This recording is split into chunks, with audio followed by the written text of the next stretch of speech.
और आपको पता होगा कि बंगाल में चावल को दाल सब्जी से नहीं खाते, किससे खाते हैं?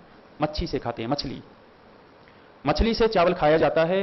अब स्वामी विवेकानंद जी बंगाली थे तो स्वाभाविक रूप से ही बचपन से मांस खाया है। आगे चल करके भी रामकृष्ण परमहंस जी के शिष्य बन गए। शिष्य बनने के बाद काली के पुजारी बने हैं। मांस खाना नहीं छूटा। सिगरेट पीते थे, सिगरेट पीना नहीं छूटा संन्यास लेने के बाद भी। खेतड़ी में आ गए थे, राजस्थान, शायद झुंझुनू जिला में खेतड़ी नाम का स्थान है। वहां के राजा इनसे प्रभावित हुए तो इनकी पढ़ाई आदि का खर्चा, छात्रवृत्ति भी वहां के खेतड़ी के महाराज दिया करते थे। और खेतड़ी में 6 महीने तक आकर के वहां रुके थे। कुछ संस्कृत का अभ्यास भी किया था।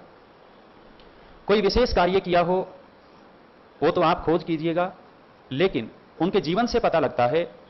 जीवनी आप पढ़ेंगे और जिन्होंने पक्षपात रहित होकर के लिखी है, मुसलमानों में गए तो मुसलमानों की बात कह देते हैं, ईसाइयों में गए हैं तो ईसाइयों की बात कह देते हैं, आपके पास आते हैं तो आपकी बात कह देते हैं।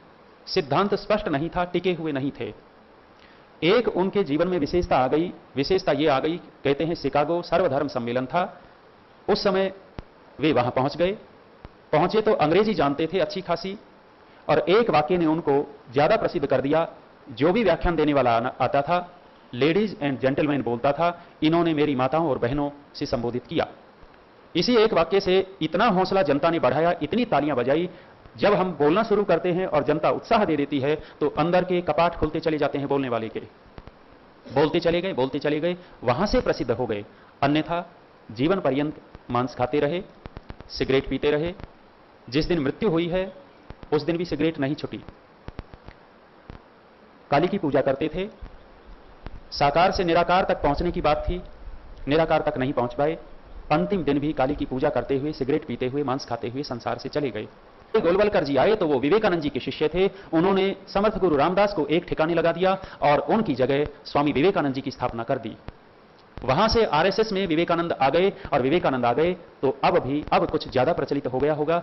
आप स्वयं विवेचन कीजिएगा कि हमारे देश का आदर्श सन्यासी कौन होना चाहिए।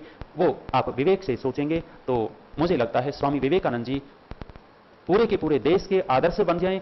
ऐसी योग्यता हम तो नहीं देख रहे। वेद के विद्वान नहीं थे, शास्त्रों के विद्वान नहीं थे। हां, एक खूबी जो वहां अमेरिका में जाकर के भाषण दे दिया, वो बहुत सारे लोग कहते हैं कि मुसलमान होने से बचा लिया, हिंदुओं को ईसाई होने से बचा लिया, वो भी प्रचलित कर दिया है। स्वामी विवेकानंद जी के जीवन में ऐसा हमें दिखाई नहीं देता। फिर भी आप स्वयं विवेचना कीजिएगा।